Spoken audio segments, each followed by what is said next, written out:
Now, in America, more than 25% of American students are taking action to urge us to address climate change. And in large part, that's why we're with you today, because of the power of you.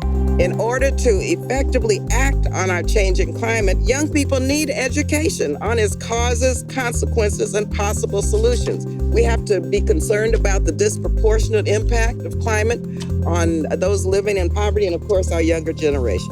And so we need to teach every young person the human impacts of climate change and how to address our warming planet before it's too late.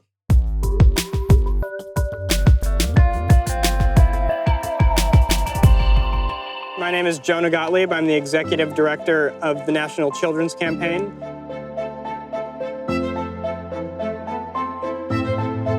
So after the Schools for Climate Action Advocacy Summit in March 2019, a few members of our team went back to Washington, D.C. in June to meet with some more members of Congress and talk about next steps. For years, I've taught the science behind climate change and the true extent of the climate crisis. And when students understand this, they want to act. In fact, they feel the need to act. It was work with Schools for Climate Action that empowered these young people that Representative Lee worked with to draft this resolution. And now today, we're standing on the steps of Congress, calling on the nation's leaders to support climate education in all schools.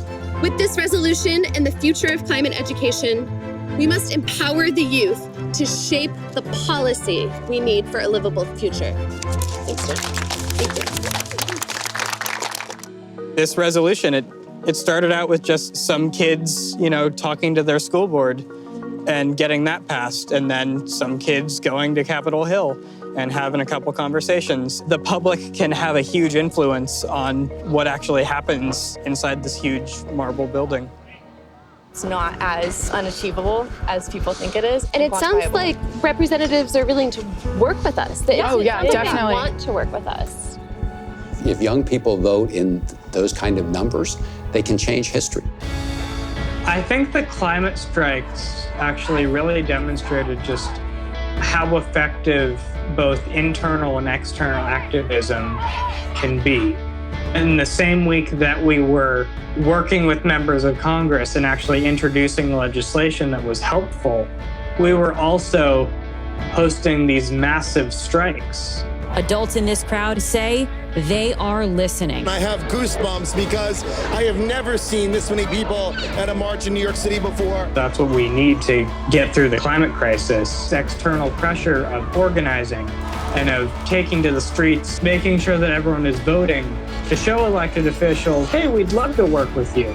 We'd love to have you supporting what we want, but if you're not going to stand with us, we'll find someone else who will, and we'll vote for them instead.